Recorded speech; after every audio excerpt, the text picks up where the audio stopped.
Here, Randhir, please. Yes, yes. Thank you. And now we are live stream on our YouTube platform also, and many of our friends can join from YouTube platform as well. So, dear and respected friend, thank you so much for your kind participation.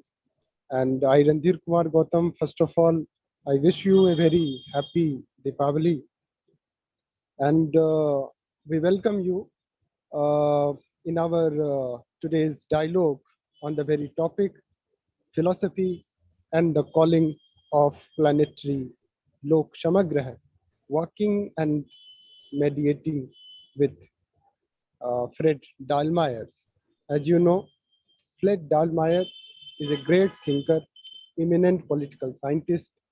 He was born on October 18, 1928. So this time we are celebrating 94th birth anniversary. It is a great pleasure and indeed an honor to have available with us distinguished speaker and dear friends. I welcome Professor Gianluigi, eminent philosopher from Italy, co-nurturer of Vishwaneedam Center for Asian Blossoming. Our mentor, Professor Kumar Giri from Madras Development Institute, Professor John Clammer, Minati Pradhanji, and all our respected and dear friends. Of course, for all of us, uh, Dr. Gianluigi is very known because of his continuous engagement with Vishwaneedam Center for Asian Blossoming. For the sake of introduction, Dr. Gianluigi was born in Geneva in 1967. He graduated in philosophy and he is a continuous uh, thinker. He has deep engagement with philosophy and he has a kind of multidisciplinary orientation.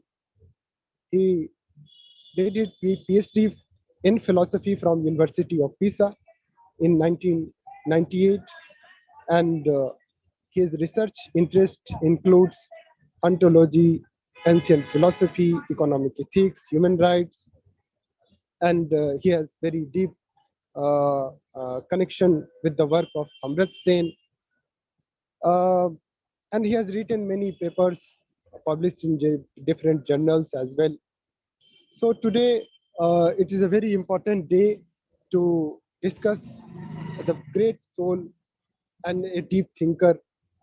So first, I would like to invite Dr. Gianluigi to kindly share his presentation in 20 to 25 minutes. And then we have next speaker, Professor Kumar Giri. One request, yes. Randhir, because I'm traveling today, I have to take a bus from Pokhara to Kathmandu in an hour's time. So let me request, if it is okay, I will share some thoughts in the beginning. Yes. You are cordially invited, sir. Okay. So, Gyan, is it okay, please? Yes. And in the meantime, I have also requested Professor John Clammer to share some thoughts from the. So after my presentation and Gyan's, we would invite Professor Clammer to kindly share some thoughts. Then we would have the round table of conversations.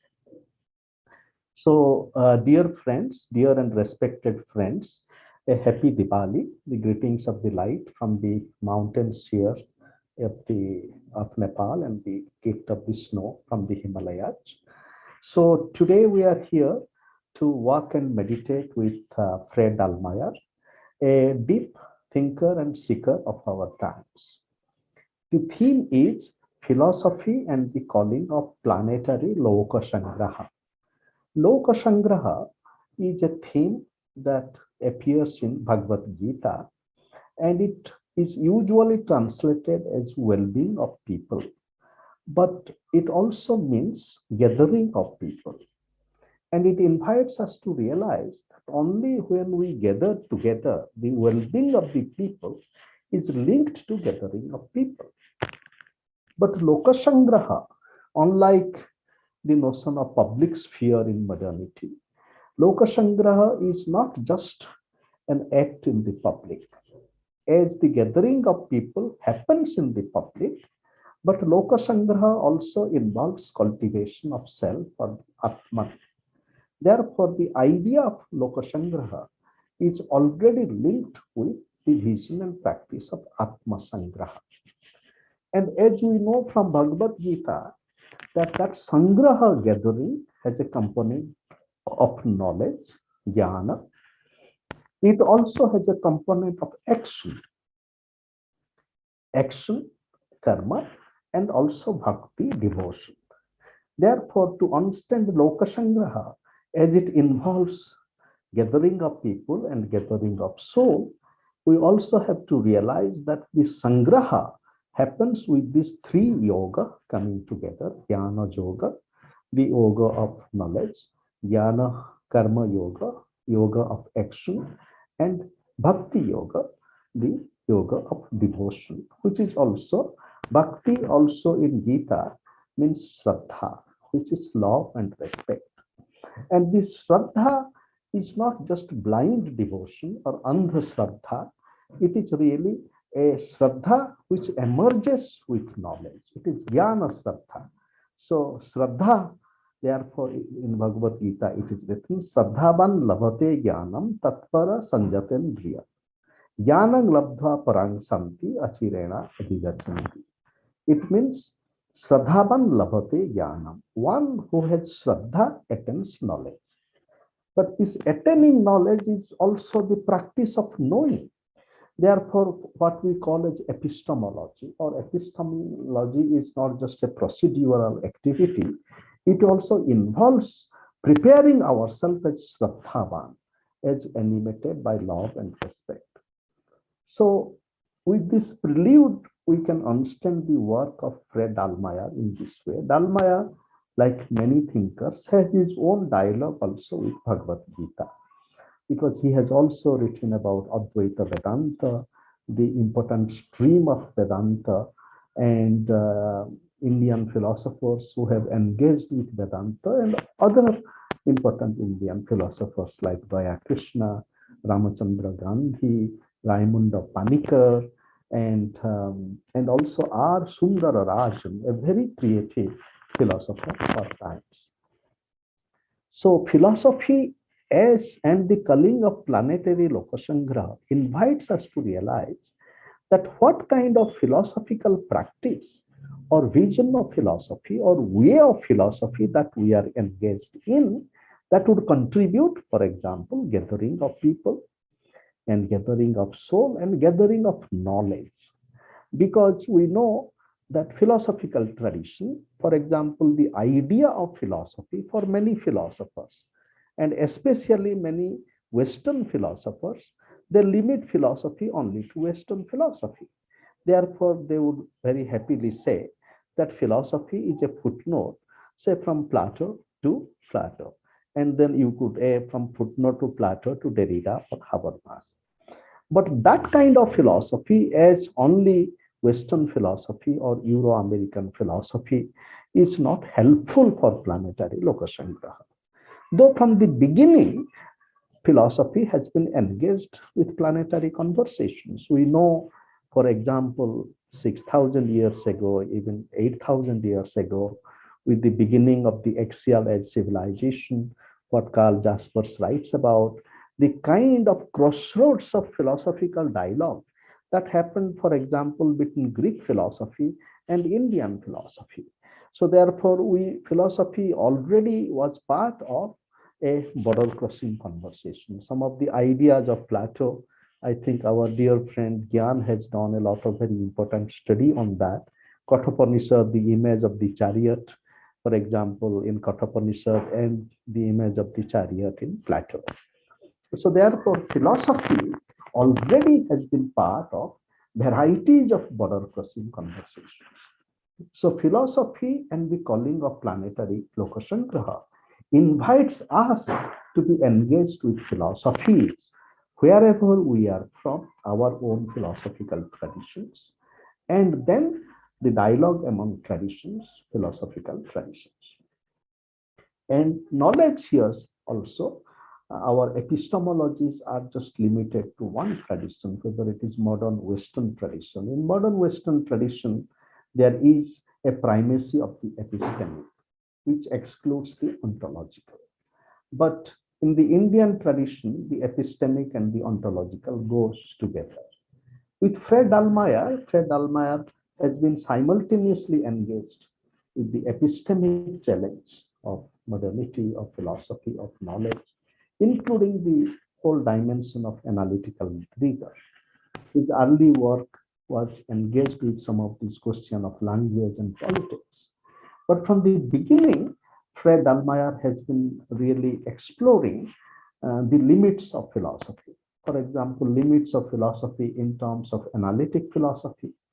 And in his autobiography, he writes that when he was a visiting fellow at Oxford, and then that kind of a rigor of philosophy sometimes suffocated him. And then he writes that when he just crossed the Isles, British Isles, the English Channel, and came to France, and he sat in the classes of Foucault and Derrida, and he remembers how Foucault had invited him for a dinner with his home, and so he writes that it brought a sense of fresh air. And this kind of border crossing, then in his autobiography, he writes that when in the 1980s, around 82, he got a Fulbright to spend a year at MS University, Baroda. Before that, the great philosopher, Professor Bhikkhu Parekh, whom John knows. So Bhikkhu Parekh was organizing an international seminar on philosophy, West and West, global philosophy. And Dallmayr had joined as a participant. And joining that, he realized the limits of his own knowledge.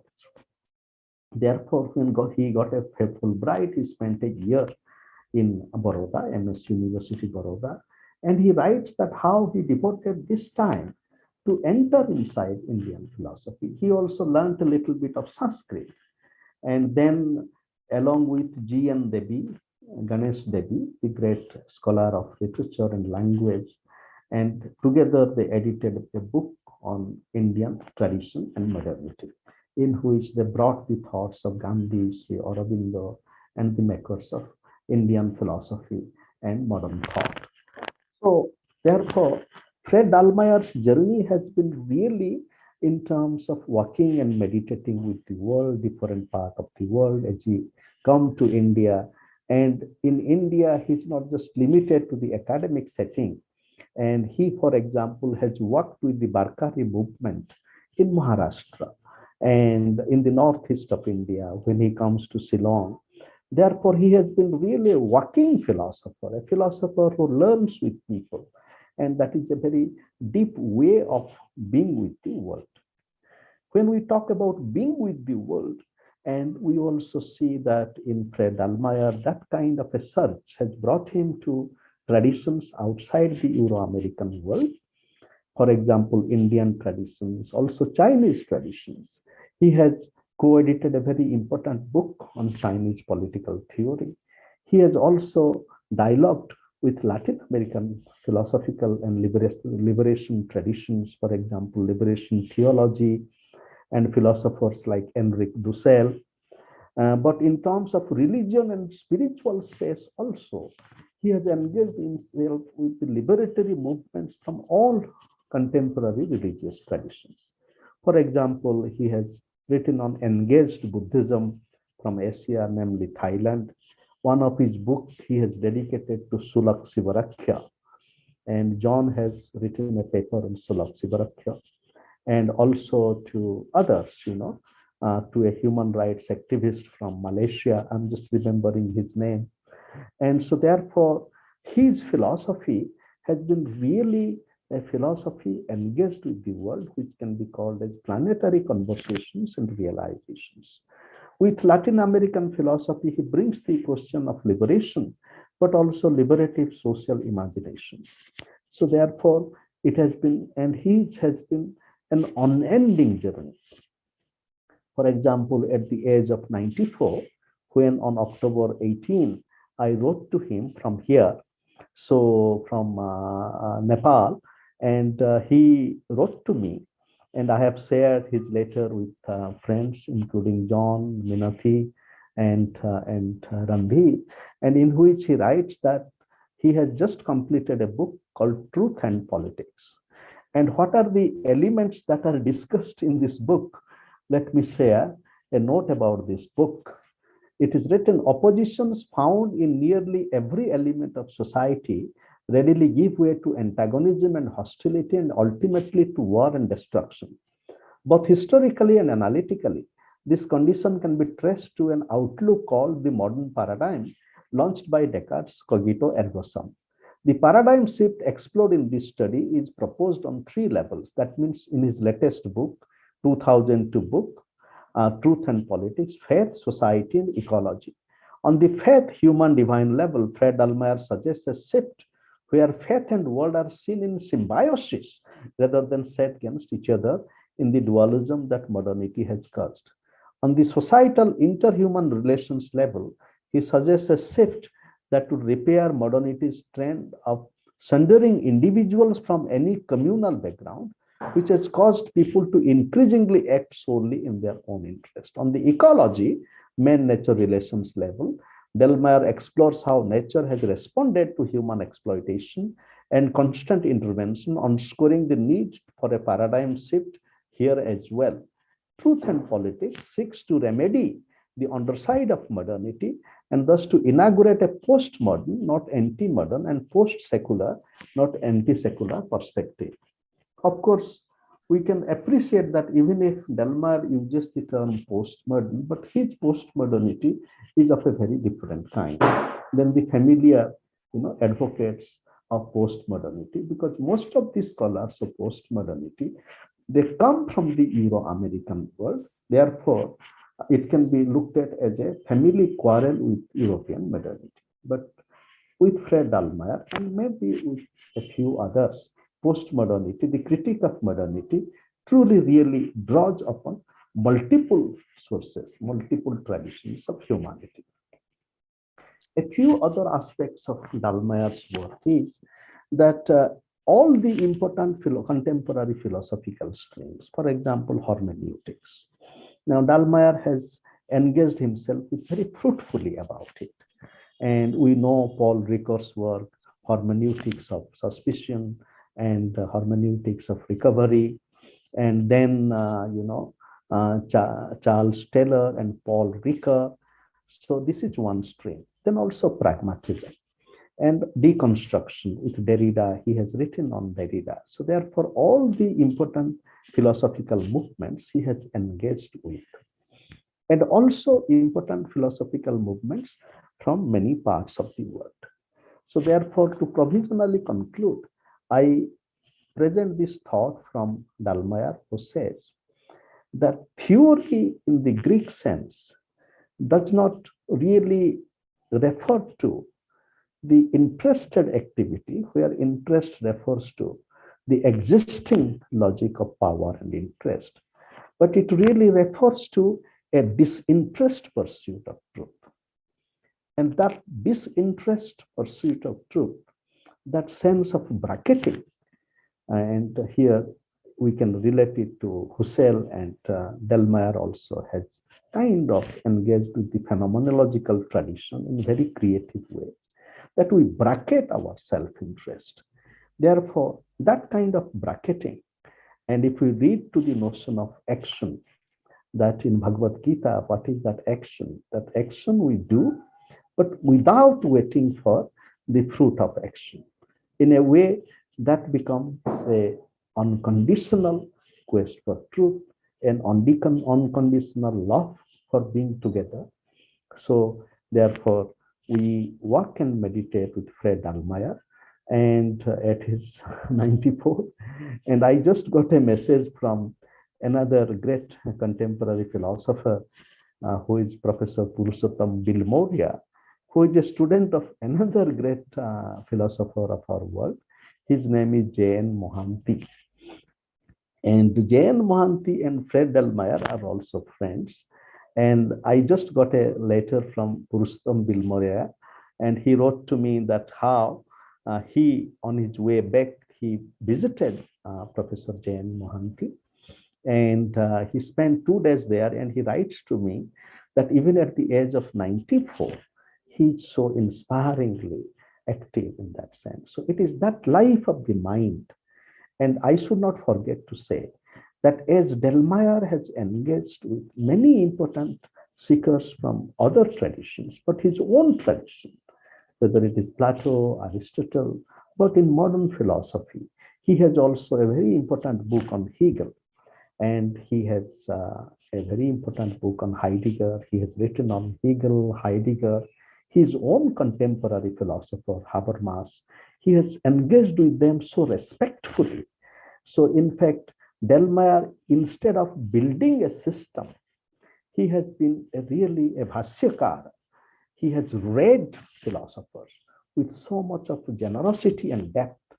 And his pearls of wisdom in that deep sense of engagement only emerges at the end. And that humility of engagement is something that we can always strive to practice, because what is missing in contemporary scholarship is that ability to read each other's work and really engage with each other's work with as much depth and seriousness. So thank you for your kind attention, and we continue our conversations further, please.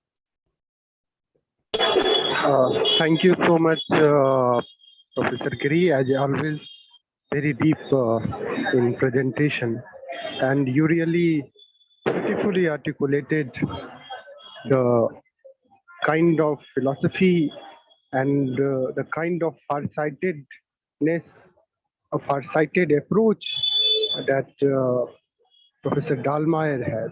Really invitation for all of us to understand his thought and philosophy in a great detail, So now it's time to invite our next speaker, Dr. Gianluigi. So, Dr. Gyan, over to you.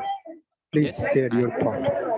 Thank you very much. I only would need that you give me the space for the PowerPoint. I prepared the short PowerPoint in order to collect some ideas and collect also some quotation of Professor Dallmayr. Yes. Yes, you can share your PowerPoint as well. Thank you very much. Perfect. It is here.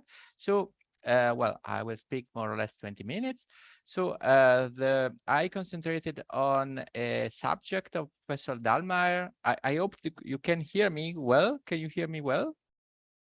There are problems. Can you hear me? No, we can hear. Thank you very much. Thank you. Perfect. So I can go to forward. I concentrated on a question of discussed by Professor Dallmayr.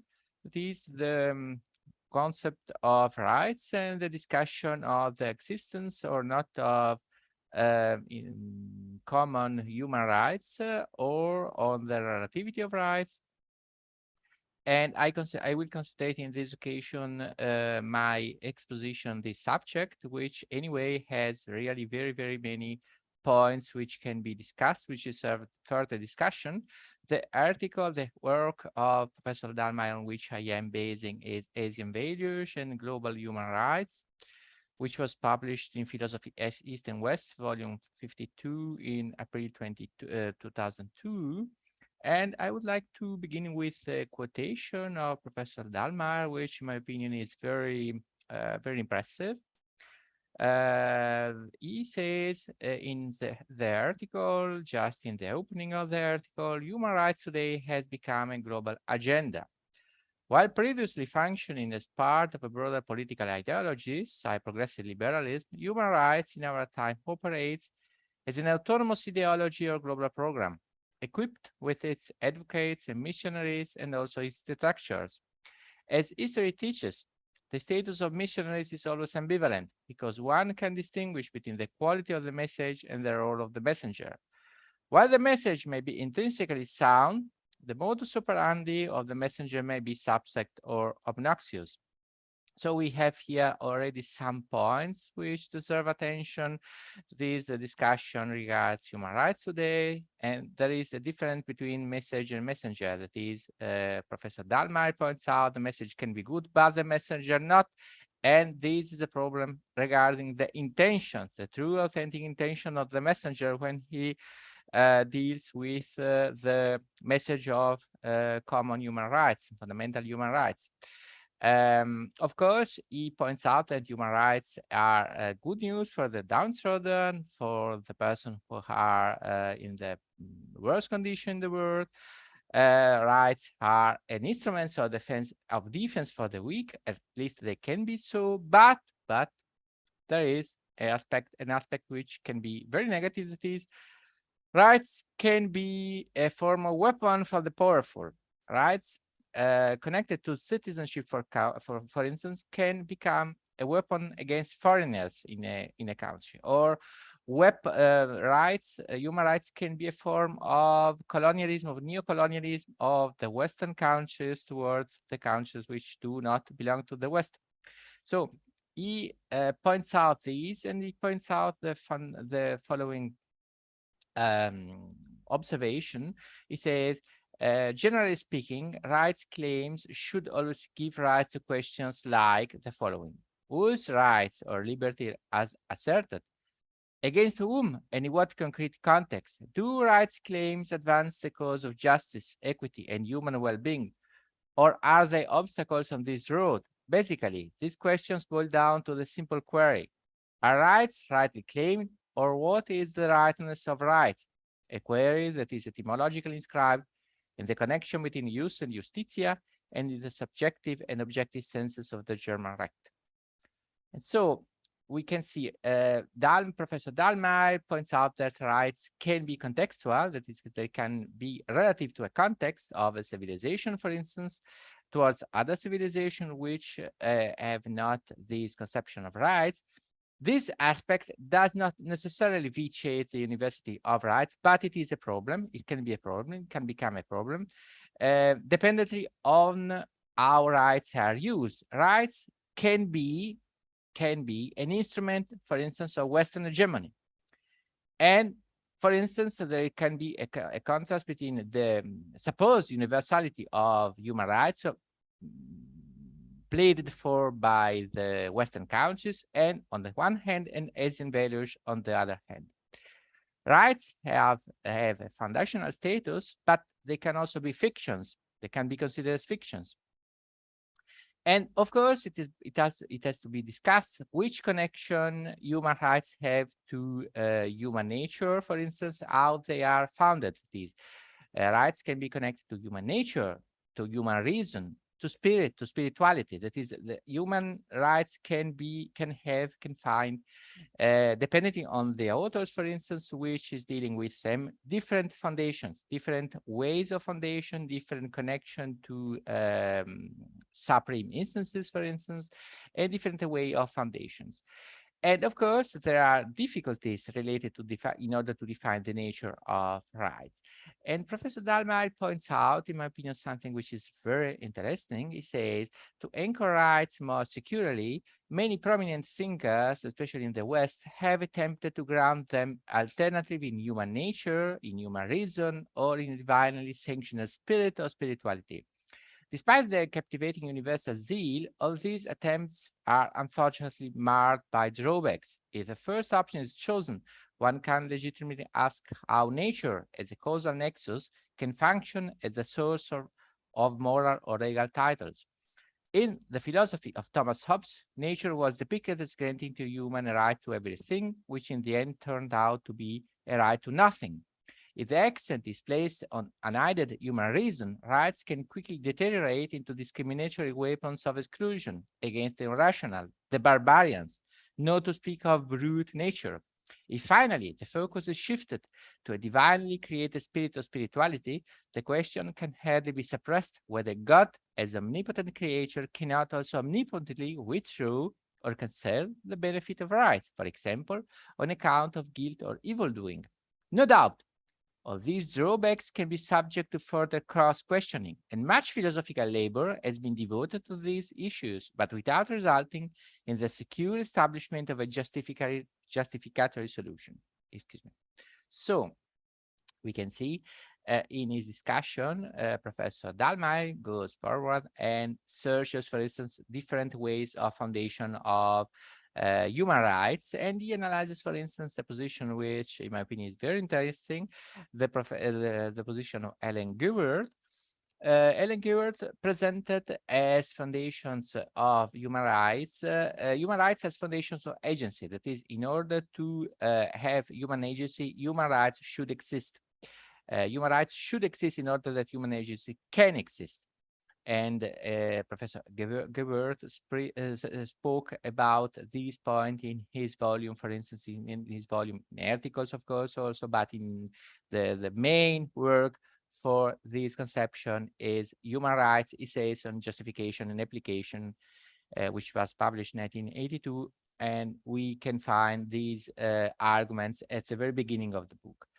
The objection which is proposed against Gewirth's foundation is, Professor Dallmayr points out too, that the foundation of rights cannot be found simply in the individuals. That is, I cannot say, in order that I can act, I must have human rights, because human rights are to be founded also in the interaction between individuals. That is, it is objected to Professor Gewirth, also by Professor Dallmayr, in his article, that the human rights should have a foundation also as regards the interaction that human rights are playing a role within, and therefore this is not present in Professor Gewirth. Another conception which is discussed, analyzed by Professor Dallmayr in his article is, for instance, that of Jack Donnelly. Jack Donnelly found human rights in the moral nature, and we'll see that Jack Donnelly also presents other problems which are interesting. In his opinion, therefore, universality of human rights has its source in the human nature. But here there is, of course, the traditional objection, for instance, by Jeremy Bentham, and correctly, Professor Dallmayr points it out. Natural rights are considered by Jeremy Bentham and usually by the tradition of utilitarianism are as nonsense, built on stilts.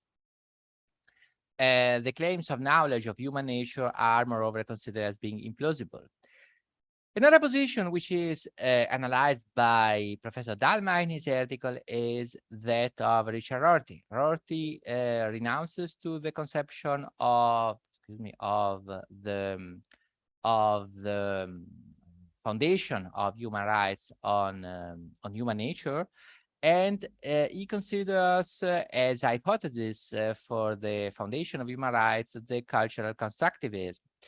For Rorty, it must be said, Western culture is superior. This does not speak in favor of the existence of universal human nature. The objection, of course, which is presented by Professor Dallmayr to this conception is the cultural limitation of Rorty's construction of rights, and on the other hand, also the assumption of superiority of Western culture, and also the lack of, in the conception of Rorty, of the conception of otherness. That is, Rorty does not consider the otherness, the presence of other cultures, as such in his cultural constructivism, and he limits to the supposed superiority of the Western culture. Professor Dallmayr then goes forward in his article, in his conception and discussion of rights, and he discusses it in a way which I would like to quote now, because it is, in my opinion, very interesting. He says, for foundationalists, rights are anchored in an invariant human nature, reason, or spiritual dignity with social relationships, and their justice, injustice being irrelevant or at best marginal to their conceptual definition. For anti-foundationalists, on the other hand, rights are historically and contextually contingent or else willfully constructed or fabricated, an approach leaving the justice social relations unaccounted for or suspended in midair. Taking seriously the social character of human rights, the fact that humans are basically social or political creatures in Aristotle's sense, rescues rights from the grip of abstractly universal fictions, while also redeeming them from contingent willfulness. And Professor Dallmayr goes forward and discusses then the relationship and the contrast which are present between Western tradition and Asian tradition, for instance, and he says that justice, of course, and proper exercise of rights are perennial issues in human societies, but that founding on the conception of Professor Rosemont, he says in the Chinese tradition, rights, Confucianism tradition, rights and rightness, for instance, are the results of practice of humanization. That is, rights are not something which in the Confucian tradition is immediately given, like in the natural rights tradition, but it is something which is, so for instance, so to speak, reached by the subject through a process of maturation of ethics and of a process of interrelation with the other human beings. Donnelly means, for instance, that other cultures like the Chinese ought to learn from the Western tradition. The way of learning is a one-way learning process, but this is so a Western centered tradition. For instance, Rosemont on Confucianism in his articles Why Take Rights Seriously, a Confucian Critic, or Human Rights in the Words, or Human Rights a Bill of Warriors, analyzes the conception of Confucianism as an alternative way to consider and interpret the conception of human rights.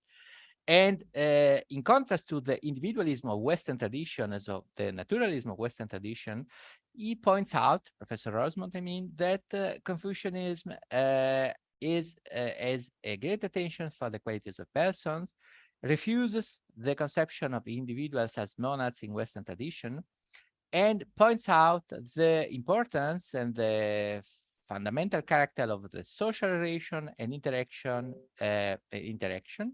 and moreover, sees the conception of humanity as the result of a process of humanization consisting in cultivation of qualities required for just interactions.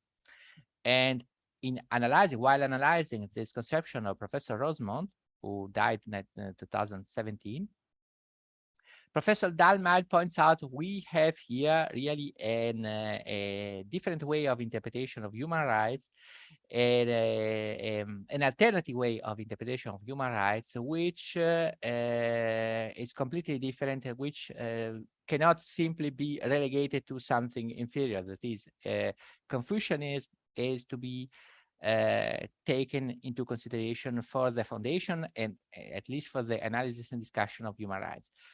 Of course, the risk of Confucianism is to promote conformism, because it is always seen in the existing relation of the individual. Then Professor Dallmayr sees as as opponents or at least alternatives for the conception of rights, Asian values, and Islamic values, and he points out that anyway, the conception of our rights existing between the Western tradition is not so simple, it's not so, so to speak, so clear as the position like that of Rorty or of Donnelly would like to present. That is, there are contrasts, deep contrasts in the conception of rights, of human rights, within the Western tradition, which these contrasts are not so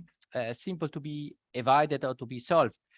If, for instance, Professor Dallmayr, for instance, points out there are 3 generations of rights: civil and political rights, social and economic rights, cultural and collective rights. But he correctly points out these three generations are not three generations which can be seen as the so to speak the development of each other. It is not so. There are profound, deep contrasts between the three kinds of rights. For instance, civil and political rights can be not in accordance with cultural and collective rights. There can be contrast. And in the same way, civil and political rights in the individual sense cannot agree with social economic rights, because it is seen in those who are for a conception of individualism as regards human rights. There can be a contrast between this individualism and on the one hand, and on the other hand, the affirmation and the justification of social and economic rights. Social and economic rights can be a limitation of the of an individual vision of human rights. Therefore, it is not so that those who plead for a conception of Western rights as superior to the other conception of rights, it is not so that they can present these conception of rights as a conception which has not contrast within itself. There are very many contrasts on the other hand. And finally, I would like to mention some observation of Professor Rosemont, who wrote these interesting books and articles on Confucianism. These observations are quoted by Professor Dallmayr in his article. He says, Professor Rosemont says, how can Americans justify insisting by diplomatic, military, economic, or other means that every other society adopt the moral and political vocabulary of rights? The questions become painful to contemplate when we face the reality that the United States is the wealthiest society in the world, yet after over 200 years of human rights talk, many of its citizens have no shelter. A fifth of them have no access to health care. A fourth of its children are growing up in poverty. And the richest 2% of its peoples own and control over 50% of its wealth.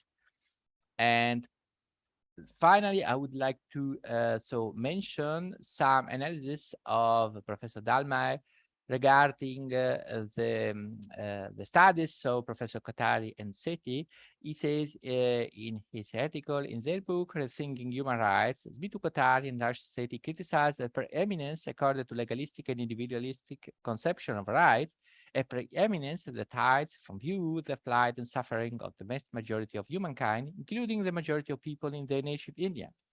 Against the predominant rights discourse mired in proceduralism, Kothari and Sethi seek to marshal human rights practices or the politics of human rights, that is, a social practice rooted in the need of the most oppressed communities that aims to create shared norms of civilized existence. In attacking hegemonic abuses, both writers extend their critique to oppressive features in Indian culture, not with the purpose of negating or erasing Indian cultural traditions, but of recovering in these very traditions resources fostering the advancement of human liberation and social justice, with Gandhi serving as their chief mentor. Finally, in order to come to an end of my exposition, I would like to point out the observation of Chanda Muzaffar, which is the last author, so to speak, mentioned and discussed by Professor Dallmayr. Professor Muzaffar says many important things in his observations, and therefore it is correctly, in my opinion, quoted and analyzed by Professor Dallmayr. Professor Muzaffar says, though formal colonial rule has ended, Western domination and control continues to impact upon the human rights of the vast majority of the people of the non-Western world in ways which are more subtle and sophisticated, but not less destructive and devastating.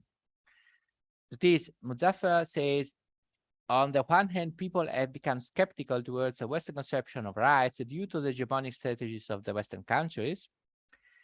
On the other hand, criticism of Western hegemonic strategies may not justify any abuse politics in the non-Western countries. That is, there are problems. It is correct that Western countries have lost at least partially their credibility in proposing their conception of human rights. On the other hand, Professor Muzaffar says also, we must pay attention to the fact that then our government says, well, Western rights are only hypocrisy, and therefore, so we justify every form of abuse within our own countries.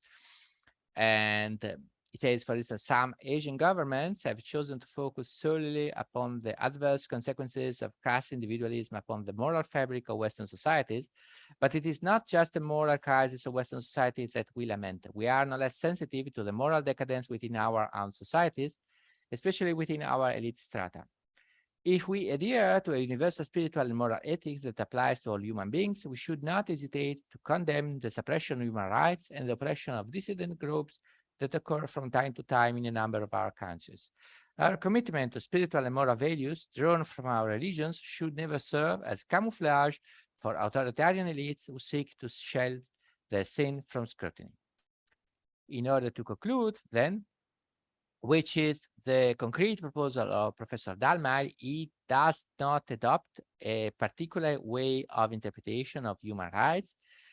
He proposes the dialogue between the different conception of human rights. This, he says, it is not so that we can follow only one tradition. We can see that all traditions have problems, have doubts, present doubts, and are not to be followed without discussion, without hesitation.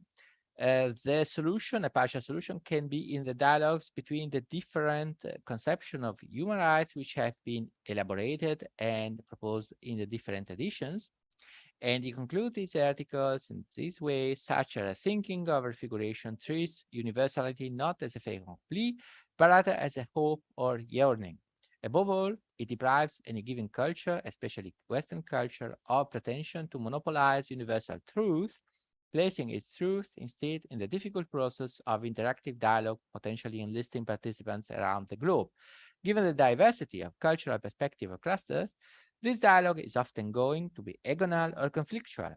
Both domestically and globally, threats to the just exercise of rights need to be challenged, though preferably not from above, at the lectern of an intellectual elite, but from below, by enlisting the empowered resources of local cultures and practices. So dialogue is the answer and continuation of dialogue between the different groups, not limiting this dialogue to, and not letting this dialogue to be conducted and guided by the elites, but with concentration and attention to the spheres, different spheres of the people.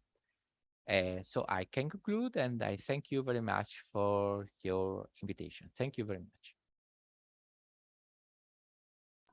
Thank you so much, Dr. Gyan. As usual, very deep in presentation, and you really depict the heart and soul of Professor John Dallmayr, Professor. That is the idea of dialogue. And it is the dialogue which differentiate, and at the same time, it is very important idea which combine the differences of two civilizations, for that matter. And you really brought a very beautiful perspective of rights, and that is very thought-provoking and insightful as well. So now, may I like to invite our co-nurturer, Professor John Clammer, to share some of his thoughts on the very topic. Thank you. Much more briefly and probably a little more scattered than Gianluigi's, very thoughtful and structured talk. I don't know if Professor Dallmayr will have the opportunity to hear this or see it. If he does, I would again like to extend my warmest congratulations to him on his birthday, and for the continuous prolific output of scholarship and thinking that flows from his pen, or I guess probably from his computer these days. So thank you and warm congratulations, Professor Dallmayr. This is the second time I've had a chance to speak at a symposium about your work. And as I was reflecting, when Ananta asked me if I would say at least a few words, thinking, well, how again would I engage with the now enormous corpus of your work? There can be few authors as prolific as yourself. And it struck me that as I look back over the kind of work of yours that I've read, and I hope I've read quite a substantial part of it over the years, that at the risk of sounding like a Hegelian, I would say, really, I think of your work along four main axes, four main directions. I say Hegelian because it sounds rather Hegelian. The four are analysis, synthesis, dialogue, and futures. And let me explain what I mean by that. In the most recent book, Truth and Politics, subtitle, which is of course towards a post-secular society, community,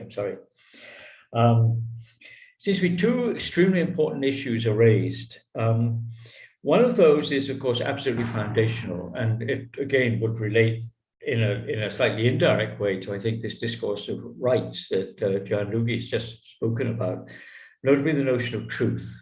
I mean, I think until Donald Trump was elected president of the US, many of us had not heard the whole new vocabulary began to appear, or maybe it was there already, but I just hadn't really paid much attention to it, including these notions of post-truth or even alternative truth.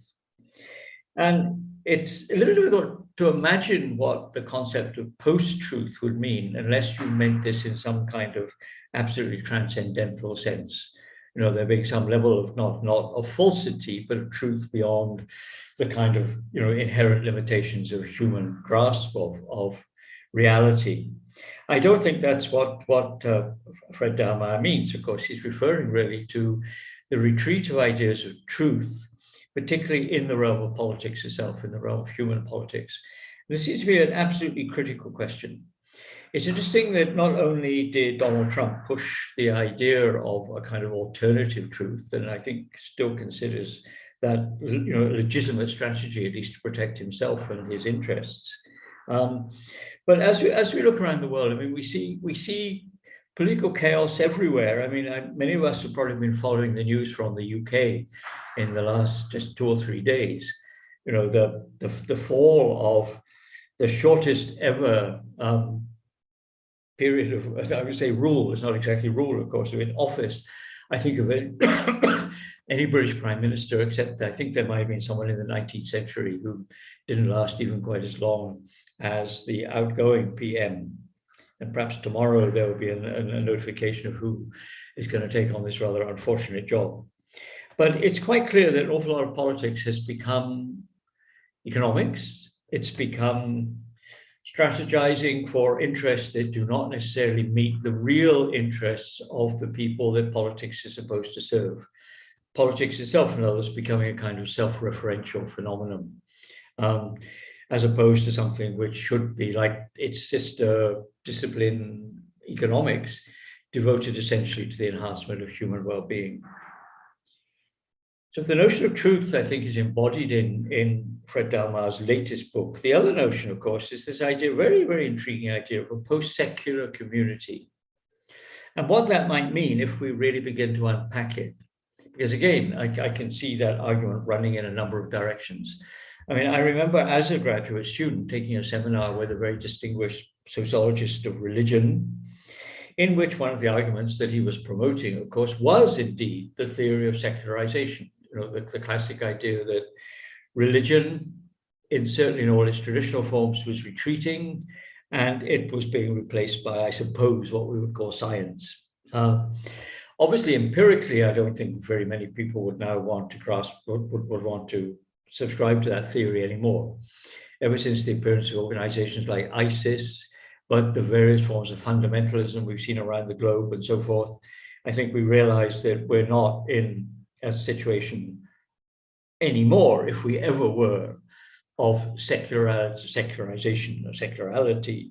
But But what a post-secular community might mean then is a very, very interesting thought. And I hope, Prof, possibly that Fred Dallmayr might have time to expand at some point in his prolific writing on exactly what the contents of that concept would be.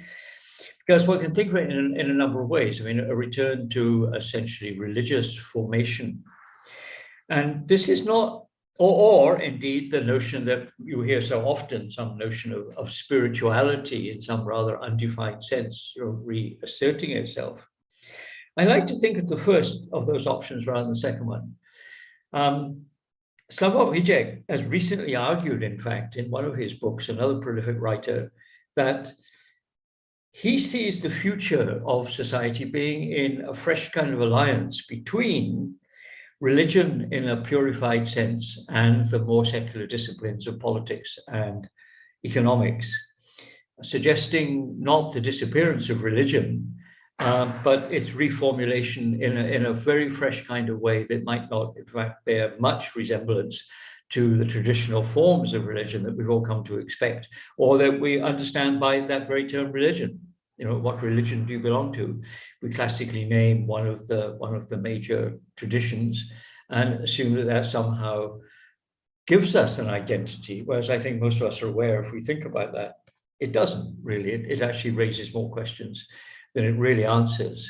And if you probe people as to what that religious identity means, I think it very quickly takes us into a very, very fuzzy area. Not that that fuzziness is a bad thing necessarily, but precisely because it signals a kind of search for some kind of fresh quality about how we understand ideas like transcendence, which in fact have not been adequately captured by the traditional religions. So if my first kind of rather Hegelian notion is analysis, I think the second is the notion of synthesis. In a book I have not yet read, but is announced, I remember it, because I'm not sure it's actually appeared on the bookshelves yet, another of this year's books, Postmodern Relations, Philosophy, Faith, and Politics. It seems to me that one of the things that's very, very important about Fred Dallmayr's work is the bringing together into a kind of dialogue with one another of things which are normally separated: faith, philosophy, and politics. That the ways those have traditionally been put together, I think, or have empirically been put together in the past, have been always in some ideological or possibly even fundamentalist sense, when people, of course, are trying to organize their political life maybe around a particular concept of faith. Though even then, if that's the case, philosophy then probably hovers on the edge as a rather kind of unwelcome distraction. If you start from the philosophical end, it's sometimes hard to get faith into your model. You will get politics in, but it'll be hard to get faith. To begin to see the possible relationships between these elements of thought that we've kept, and practice, of course, that we've kept entirely separate from one another, seems to be another very major important major dimension of Fred Dallmayr's work, and one of the things that actually gives it enormous significance. And I say that because, you know, any of us in the kind of trade that most of us represent realize that, you know, we're bombarded daily with potentially thousands of things that we could read. And since none of us, I suppose, are immortal in the usual sense, we're never going to get through that vast and ever proliferating literature. So it's very important to cut through the noise, as it were, to try and find the things that point to some kind of really essential way of thinking about the world. And I think that one of the most powerful dimensions of Fred's work is exactly that ability to isolate the real issues as opposed to the fashionable ones. Fashionable ones disappear rather quickly. You know, when did you last hear anybody talk about, I know in the title of this book, he's used the word postmodern relations, but I don't hear I very rarely hear anybody in the social sciences or cultural studies ever talking about postmodernism anymore. You know, it's one of those, not fads exactly, but certainly, you know, passing phases that we've perhaps assimilated in some ways, but have not ever really come to terms with what that means. What are the really fundamental issues that lie there? In fact, one of the great dangers of postmodernism as it existed 10 or 20 years ago was that it tended to exclude those questions. I can't think of many self-defined postmodern thinkers from a decade or a little over a decade ago who would possibly have imagined writing a book with the title Philosophy, Faith and Politics in its title. This, I'm sure, would have had you excommunicated very quickly from the postmodernist community, left you floating some strange intellectual space. So synthesis is my second kind of category. The third is dialogue, of course. And I've always thought of Fred Dallmayr as a kind of contemporary Martin Buber because of the constant attention he's drawn to this question of dialogue. And oddly enough, in the way these strange coincidences happen, this morning, while looking for something totally unrelated to this evening's symposium, I came across something in a paper that I'd written myself several years ago, which quoted him from his book on dialogue among civilizations, some exemplary voices, when he picked out a number of people who were in fact promoting dialogue between civilizations or among civilizations. This book was now published 20 years ago, 2002. But its voice, I think, is still absolutely as valid as it was then. I think that need for dialogue, of course, far from disappearing, has now become essential if, in fact, civilized conversation is going to occur between people who may, in fact, approach a problem from initially very different ideological, religious, political kind of positions. Let me just quote it, because I found it, I have it in front of me. In that passage, Fred Dallmayr is responding to the idea of the primacy and continuity of existing political entities, and particularly the nation state and the validity of the notion of the nation state. Now, as we know, in India, this notion of the nation state has been itself contested. I mean, it was contested by Gandhi. It was contested very much by Tagore.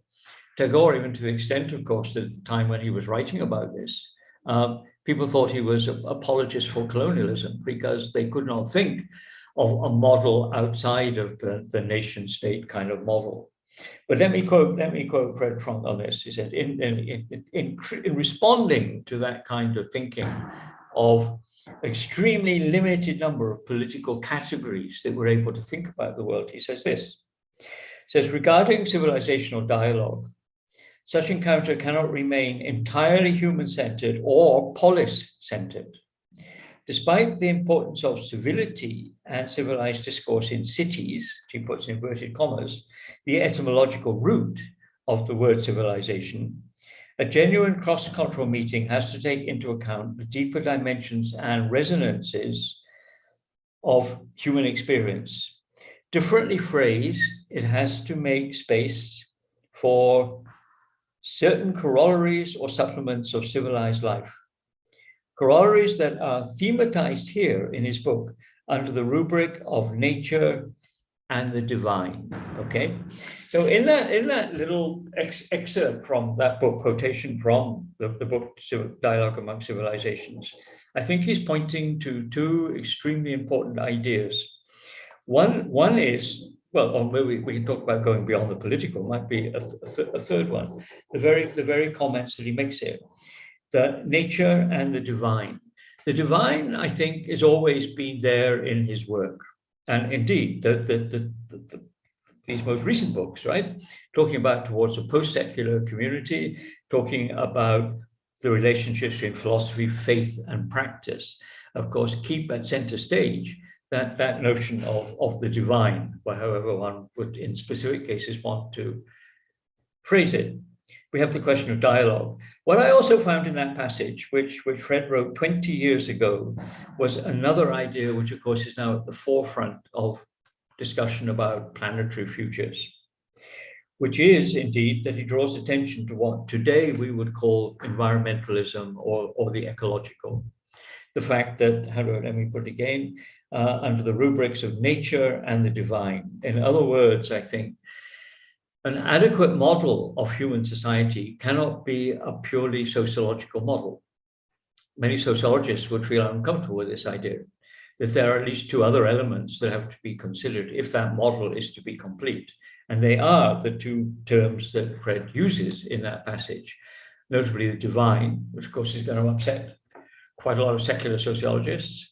But the other one, which is now, was I think was a prophetic statement made 20 years ago, is the role of, the nature of nature. It is in fact the nature of nature. So this points, I think, to this idea of futures. So what I find whenever I go back to Fred Dallmayr's work is that it doesn't, unlike so many people that many of us have read, I'm sure, go stale. I'm sure, again, many of us would have had this experience of sometimes taking a book off the shelf that we've read maybe 20 years ago and being impressed by it, thinking, oh, I should read this again. You know, I haven't opened it for maybe 20 years. Take it off the shelf and beginning to read it and think, oh no, I don't really need to go on. This is past its shelf life, as I think they say in supermarkets, okay? Fred's work, I don't think has a consume by date on it. And it doesn't have that consume by date precisely because the themes that he has identified have two qualities. One is that they are, in a very genuine sense, timeless. The other is that they remain nevertheless forward-looking. They open us to potential futures. And I think that exercise of that kind of forward-looking imagination, not to be confused with some kind of like science fiction sort of futurism, is in fact a critical way in which we will navigate our ways into the future. And I think his work is littered with signposts about the ways in which we might indeed begin to look for that future. Thank you so much.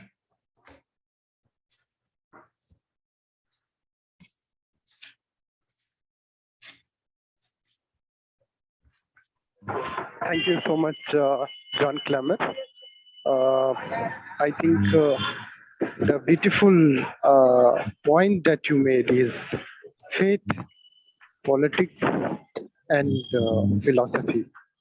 I think these are the three things which shape 21st century politics. And you rightly mentioned the work of Zizek and the whole post-truth project in politics.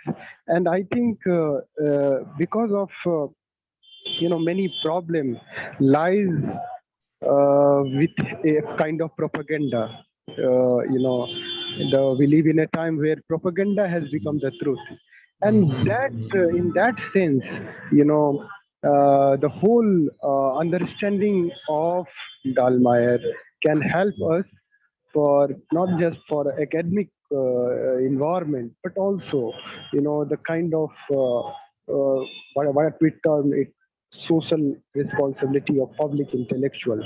There also we have to incorporate Dallmayr's conception, and that would be very great thing, and that is a very inspirational thing for all of us to when we understand, when we visualize Dallmayr in today's time. So thank you so much, and it was really very insightful session. So I think we have next session, which will start from 7 o'clock. So may I request Minati Pradhan ji to kindly offer vote of thanks, and for all of us, today's session is really very enriching and insightful. Thank you, Randhir. Yeah, I can just offer the vote of thanks because today nobody is there to ask questions or any, some discussions. Actually, what happened? Yeah. It is now live stream. So last time we got some disturbances. Some participant, we made mandatory that if you register yourself, then only you can be participate. So that would be very good thing for all of us, because when you don't have registration ID, then they can use some words which actually hurt our sentiments as well. So that is why people can watch live stream on YouTube and Facebook, and there they can put their question and have engagement. So, yeah, yes. Actually, Ananta bhai is not there. I would like to ask him, no, that bracketing ourselves to explain a little bit more. He's not there. I think he left. So anyway, I look for the vote of thanks.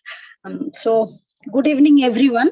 I, Minati Pradhan, on behalf of Vishwaneedam Center for Asian Blossoming and Swadhyaya Sahasrakra, would like to thank our two chief speakers, Professor Gianluigi and Professor John Clammer, for their very beautiful and insightful deliberation. Actually, I learned so many things. I'm so engrossed in that it takes little time to assimilate and then ask questions, because I have to read through again what I heard, and it was really very nice to listen. And as always, it was very, means I learned so many things. Thank you, both of you. Thanks. So I thank our moderator, Professor Anant Kumar Giri, for every week's subjects, every week's learning. Thank you, Anantabhai, so much. I thank, at the last, I thank Professor Randhir Kumar Gautam, even though he's traveling, we all can see. Without fail, he arranges everything and executes it very well. Thank you, Randhir. Thank you for everything. I thank all our Facebook users and our Zoom platform users for being present with us. I thank all of you and wish you all a very happy Diwali. Thank you. So